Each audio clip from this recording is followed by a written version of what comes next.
Praise be to you, Yahuwah my Elohim. Praise be to your Son, Yahusha my Messiah. I come at your feet in the name of your Son. Thank you for the knowledge you pour unto me, and thank you for breaking all the shackle that was bound on my face. Yahuwah, you are the only true living God. Thank you for your Yahusha, whom you truly love. You are Elohim, the Elohim of the Yahudim. Shalom family, I'm your brother Pierre Ligi, and welcome to The Remnant Awakens. If you still haven't know why I'm making my videos like this, then click the link in the description and go read my post, which all my family, aka subscribers, have already read. I'm making my videos like this so you won't be distracted by my actual accent, and also for clear understanding of what is being said and focus on the words I'm sharing. Today, we are going to deal with something serious. This is not about attacking people. This is not about winning an argument. This is not about building pride.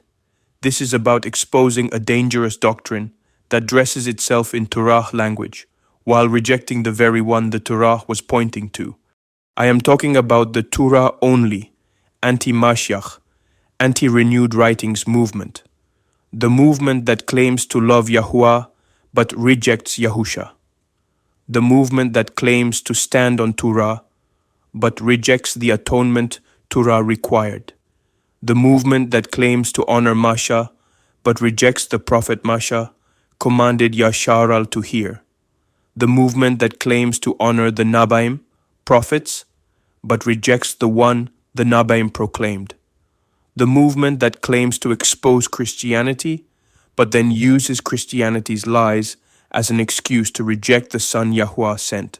And family, once Yahusha is rejected, the question becomes very simple. How are their sins being atoned for? Where is the altar? Where is the priesthood? Where is the innocent blood? Where is the sacrifice? Where is the covering? Where is the Yahuwah appointed payment for transgression? Because Torah itself teaches that sin requires atonement. So if someone rejects Yahusha, they do not simply have a doctrine obstacle. They have an atonement problem. They have a blood problem. They have a guilt problem. They have a covenant problem. And that is not a small disagreement. That is not a side issue. That is life or death.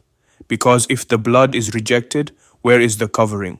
If the Mashiach is rejected, where is the atonement? And if the covenant witness is rejected, what remains but guilt? Let's start with the Torah. The very Torah they claim to stand on testifies against them. In Vayakra, Leviticus chapter 17 verse 11, Yahweh says that the life of the flesh is in the blood, and that he gave the blood upon the altar to make atonement for the soul. That is not Christianity. That is not church doctrine. That is not Rome. That is Torah. So before someone says, I only follow Torah, they need to answer the Torah. If sin requires blood atonement, then what blood is covering you right now? Not what argument, not what Hebrew word, not what comment section debate, not what awakening post. What blood? Because Torah does not teach that guilt disappears because you became more knowledgeable. Torah does not teach that past transgression vanishes because you now reject Christianity. Torah does not teach that sin is paid for by saying, I obey now. If obedience alone after transgression was enough to erase guilt, then Yahuwah would not have commanded sacrifices in the first place. That one sentence exposes the whole Torah-only system.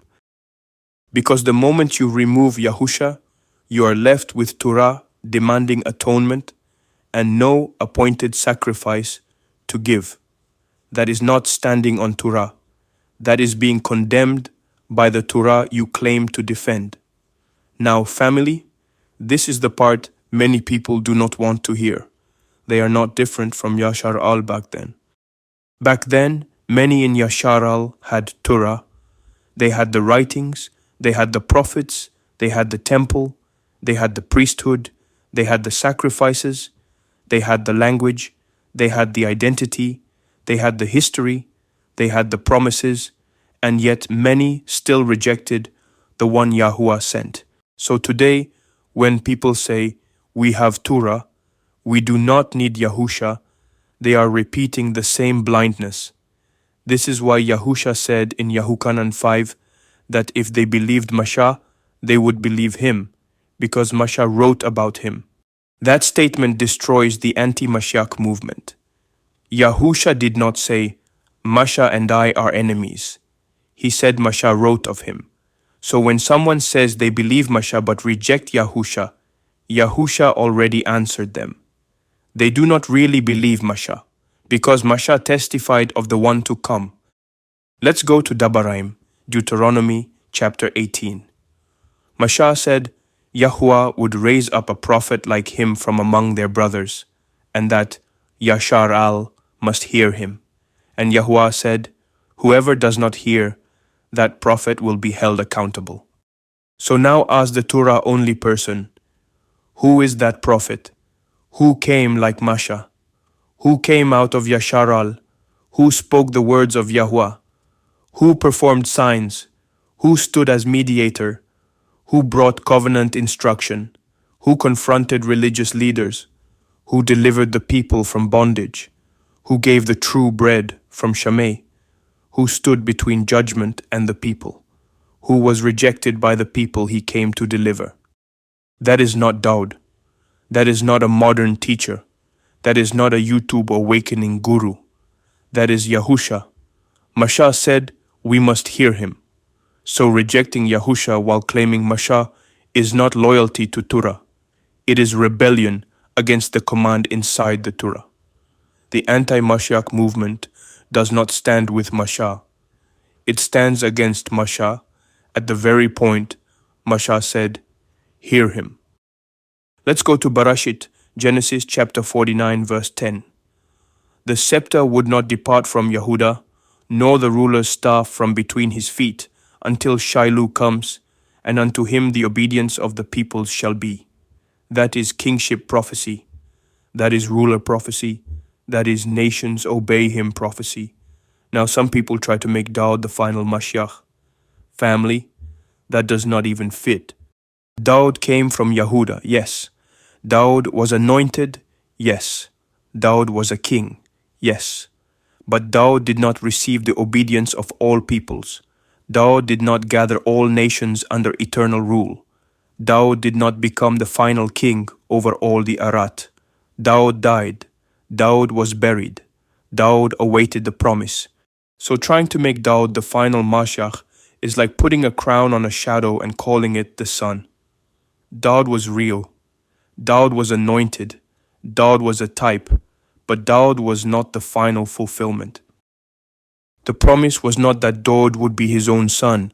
The promise was that the seed of Daud would reign forever. So if someone says Daud is the Mashiach in place of Yahusha, ask them, how is Daud the root and offspring of himself? How is Daud sitting at Yahuwah's right hand while also calling the coming one my master? How is Daud the son promised after him? How is Daud the one pierced? How is Daud the one cut off after the prophetic timing in denial? How is Daud the prophet like Masha? How is Daud the son of man coming with the clouds? How is Daud the lamb of atonement? Family, the math does not math. Not in Torah, not in the Nabaim, not in the writings, not even in basic reading comprehension. Daud points forward. Yahusha fulfills.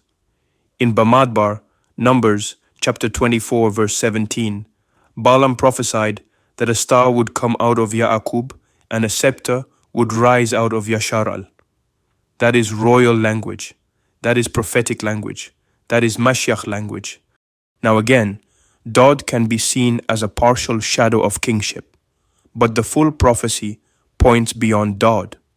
Why? Because the coming ruler is tied to dominion, victory, and the crushing of enemies.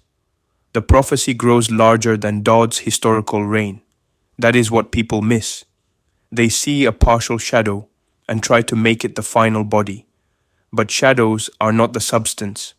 The animal blood was a shadow. The priesthood pattern was a shadow. Dod's kingship was a shadow. The final substance is Yahusha Mashiach. That is why anti-Mashiach doctrine is so dangerous. It takes the shadows and rejects the fulfillment. The animal sacrifices were not useless. They were appointed by Yahweh. But they were not the final eternal atonement. They had to be repeated, again and again. The priesthood had to keep working. Yom Kippur came again, year by year. Blood had to be brought again. The sacrifice had to be offered again. Why? Because the blood of animals was a temporary covering pointing to the final appointed sacrifice. So when Yahusha came as the true sacrifice, he did not appear out of nowhere. He came as the fulfillment of the pattern already built into Torah. The lamb points to him, the blood points to him, the altar points to him, the priesthood points to him, the covering points to him, the innocent for the guilty points to him. So if someone rejects Yahusha, they are not defending Torah. They are rejecting the destination Torah was leading to. It is like following road signs for miles, then getting angry when you arrive at the place the signs were pointing to. That is the Torah-only contradiction. They follow the signs, but reject the destination. Now let's go to the Nabaim. Yeshayahu chapter 53 speaks of the servant who bears griefs, carries sorrows, is wounded for transgressions, bruised for iniquities, and brought like a lamb to the slaughter. That is not random suffering. That is atonement language. That is sacrifice language. That is innocent for guilty language. That is Yahusha. And again, it does not match Daud as the final fulfillment. Daud sinned. Daud needed mercy. Daud needed atonement. Daud could not be the sinless sacrifice for the sins of the people. Daud could write prophetically, but Daud could not pay the blood debt of Yasharal. So when people try to make Daud the Mashiach, who replaces Yahusha, it collapses immediately. Daud needed the Mashiach. Daud was not the final atonement. Daud was not the lamb without blemish. Daud was not raised as the final first fruits over death. Daud was not the son sent to redeem transgressors. Daud points, Yahusha pays. That is the difference. Tahalem 2 says, You are my son, this day I have begotten you. It also says to kiss the son, lest he be angry, and blessed are all who take refuge in him. Now ask the anti-Mashiach movement, who is this son? Who is the king set upon Zion? Who receives the nations as inheritance? Who rules with authority? Who must be honored by the kings of the Arat? Again, this is bigger than Daud. Daud wrote as a king and prophet, but the prophecy reaches beyond him. The nations were not given to Daud as eternal inheritance. Daud did not rule all ends of the Arat. Daud died. But Yahusha is the son. Yahusha is the appointed king. Yahusha is the heir. Yahusha is the Mashiach. Yahusha is the one to whom the nations must submit. So when they reject the Son, they are not just rejecting renewed covenant writings. They are rejecting Tahalem. They are rejecting the prophetic witness in the writings they claim to accept. Tahalem 110 is a major problem for the Daud as Mashiach argument. Daud says, Yahuwah said unto my master, Sit at my right hand until I make your enemies your footstool. Now slow down. Daud calls someone my master. So who is Daud talking about? If Daud is the final Mashiach, why is Daud calling another one his master? How is Daud sitting at the right hand of Yahuwah as his own master? How is Daud waiting for his enemies to be made his footstool through himself. Family, that doctrine starts doing gymnastics so hard it needs a mat. Daud is not calling himself his own master. Daud is prophesying of one greater than himself. Yahusha even used this to confront the religious leaders. The Mashiach is son of Daud, yes, but he is also greater than Daud. That is Yahusha. The anti-Mashiach movement cannot handle this because the text itself testifies against them. Daniel gives two major witnesses. First, Daniel 7 shows one like the Son of Man coming with the clouds of Shammai, receiving dominion, glory, and a kingdom, so that all peoples, nations, and languages should serve him. That is not Daud. Daud did not come with the clouds of Shammai. Daud did not receive everlasting dominion over all nations. Daud did not appear in Daniel's vision as the heavenly Son of Man. That points to Yahusha. Second, Daniel 9 speaks of Mashiach being cut off. That means the Mashiach suffers and is cut off before the final restoration. Again, that does not fit the fantasy version of Mashiach some people invent. The Nabaim proclaimed a suffering and ruling Mashiach, rejected first, glorified after, cut off first, reigning after. That is Yahusha. Now let's go into the writings many churches ignored and many awakening people claim to respect. The apocryphal witnesses also testify. In Sek Asra, the vision of the man rising from the sea shows a mighty figure whom the Most High identifies in connection with his son, his Mashiach, one who rebukes and destroys the gathered nations without ordinary weapons. That does not match Daud. Daud was not a man rising from the sea in the last days vision. Daud did not stand on a mountain while the nations gathered against him in the final prophetic conflict. Daud did not destroy the nations by the law-like fire of his mouth in that vision. That is Mashiach language. That is Yahusha language. In Wisdom of Shalom 2, the wicked mock the righteous one, saying he claims to be the son of Alua, and they plan to test him with shameful death. That is too close to the pattern to ignore. The righteous one is hated. The righteous one is tested. The righteous one is mocked. The righteous one is condemned, and he is associated with being the son of Alua. That does not fit a random political king. It points to the righteous son rejected by the wicked. In Baruch 3, the wisdom of Yahuwah is spoken of as appearing on the Arat and living among men. Again, this is not ordinary wisdom as an abstract idea. It points toward the manifestation of divine wisdom among men. And in Kanuk, the Son of Man and chosen one figure is hidden, revealed, enthroned, and connected with judgment over kings and mighty ones. Again, that is not Daud's historical reign. That is final judgment language. That is Mashiach language. That is Yahusha.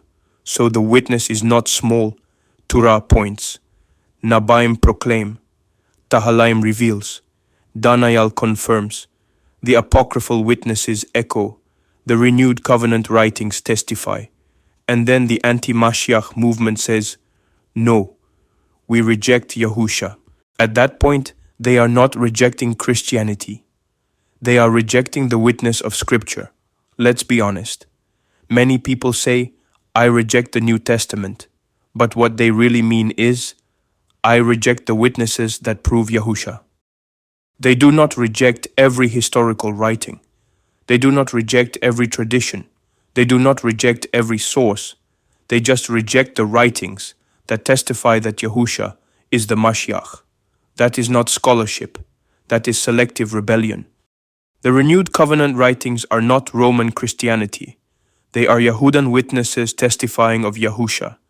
They testify of his birth, his works, his words, his death, his resurrection, his blood, his priesthood, his return, his kingdom, his role as son of Alua, his role as Mashiach, his role as the prophet like Masha, his role as the lamb, his role as the final sacrifice. So when someone rejects the renewed covenant writings, they are not just rejecting the New Testament. They are cutting out the courtroom testimony that proves the identity of the accused king. And why would someone want the witnesses removed? Because the witnesses testify against their doctrine. This is where many people fall into the trap. They find out Christianity lied. They find out Rome corrupted doctrine. They find out images were false. They find out names were altered. They find out holidays were paganized. They find out church systems manipulated people. And then they make a deadly leap. They say, because Christianity lied about Yahusha, Yahusha must be false. No, that is the trap. Christianity corrupted the image. Rome distorted the testimony. Religion polluted the message. But they did not invent the Mashiach. They did not create the Son Yahuwah sent. They did not invent the prophet like Masha. They did not invent the suffering servant. They did not invent the lamb pattern. They did not invent the blood requirement. They did not invent the Son of Man coming with the clouds. They did not invent the king from Yahuda. They hijacked the witness. There is a difference between exposing the hijacker and rejecting the true king. The anti-Mashiach movement escaped church lies, but then fell into another ditch. They rejected the counterfeit image and then rejected the real Yahusha with it. That is not discernment. That is overcorrection.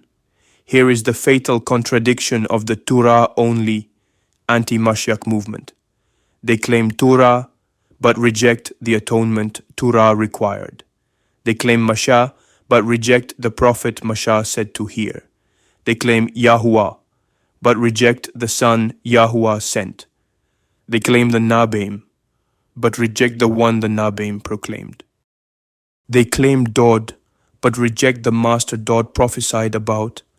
They claim Scripture, but cut out the witnesses that testify of Yahusha. They claim obedience, but have no blood covering for transgression. They claim covenant, but reject the covenant sacrifice. They claim restoration, but remove the only door Yahuwah opened for return. That is why this movement is not just different, it is anti-Mashiach. Anti-Mashiach does not always come wearing a Christian costume.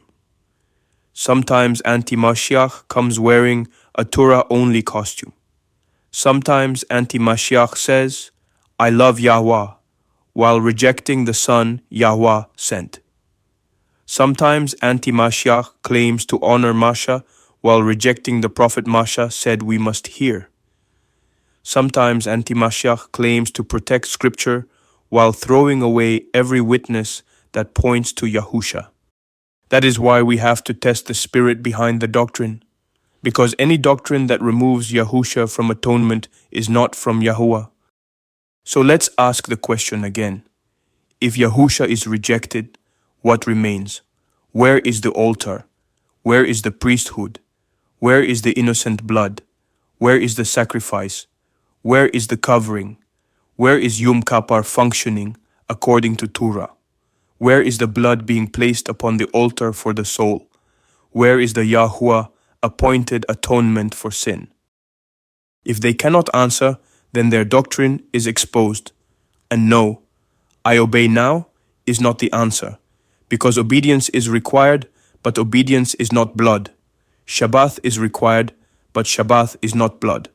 Clean eating matters, but clean eating is not blood. Knowing names matters, but names are not blood. Rejecting Rome matters, but rejecting Rome is not blood. Tribal identity matters, but identity is not blood. The only thing that atones for sin is the sacrifice Yahuwah appointed, and Yahusha is that appointed sacrifice. So if someone rejects him, they are left with unpaid guilt. That is the uncomfortable truth. The animal blood was the shadow.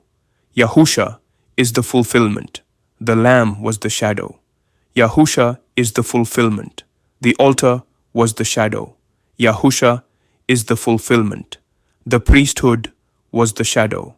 Yahusha is the greater priestly fulfillment. The Patzah deliverance was the shadow. Yahusha is the fulfillment. Yom Kippur was the shadow. Yahusha is the fulfillment. The suffering servant was proclaimed. Yahusha fulfills. The prophet like Mashiach was promised. Yahusha fulfills. The Son in Tahalem was revealed. Yahusha fulfills. The Son of Man in Daniel was shown. Yahusha fulfills.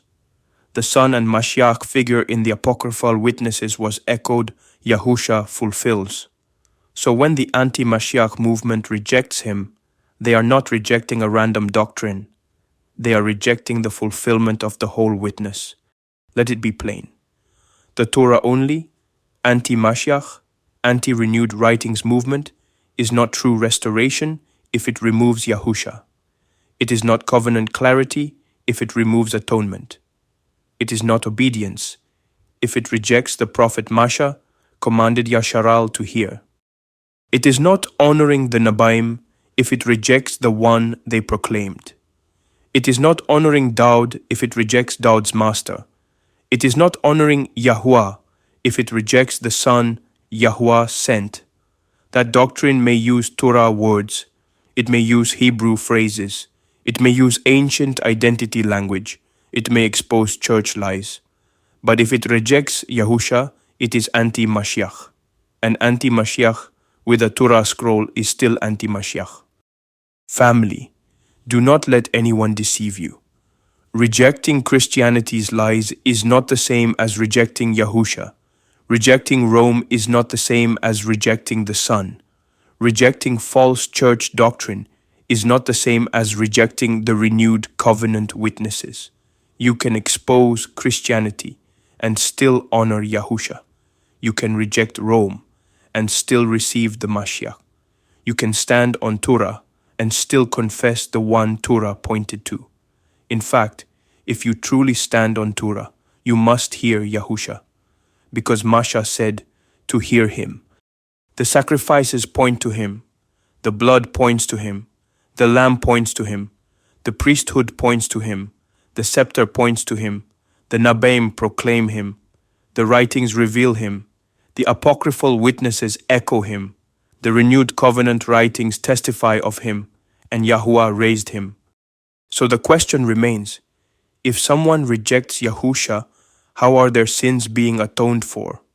Where is the altar? Where is the priesthood? Where is the innocent blood? Where is the sacrifice Yahuwah appointed for sin? The animal blood was the shadow. Yahusha is the fulfillment. And today, transgression of the Torah still needs atonement. So do not be fooled by a movement that claims Torah while rejecting the atonement Torah demanded. Do not be fooled by a movement that claims Masha while rejecting the prophet like Masha. Do not be fooled by a movement that claims Dod while rejecting Dod's master. Do not be fooled by a movement that claims Yahuwah while rejecting the Son Yahuwah sent. That is not restoration. That is anti-Mashiach. Amen. Yahuwah, open the eyes of your people. Remove the blindness of religion. Remove the pride of identity without obedience. Remove the deception of Torah without atonement. Remove the spirit of anti-Mashiach hiding behind scripture language. Teach us to honor your Torah rightly. Teach us to hear the prophet like Masha. Teach us to receive the Son you sent. Teach us to walk in covenant truth without rejecting the blood that covers transgression. Yahuwah, guard the remnant. Guard our hearts from overcorrection. Guard us from rejecting the true Yahusha because of the lies of Christianity. Guard us from throwing away the witness because Rome corrupted the image. Let the Daba correct us. Let the Nabaim testify. Let the Torah speak. Let the witnesses stand. And let Yahusha Mashiach be honored as the son of Alua, the appointed sacrifice, the prophet, like Masha, the son of man, the king from Yehuda, and the only atonement, Yahuwah appointed for transgression. Bisham Yahusha Mashiach. Amen. Family, may Yahuwah barak you, guard your household, strengthen your understanding, and keep you from every doctrine that removes Yahusha from the witness of Scripture. Alright, family, that is it for today, and thank you for listening this short teaching. Yahuwah barak you all, and grow your trust in Him and His appointed Son, Yahusha the Mashiach. I'm your brother Pierre Ligi, a Yahudan from Yahuda, and this is The Remnant Awakens. Shalom, family, and see you all on the next episode of the Covenant series.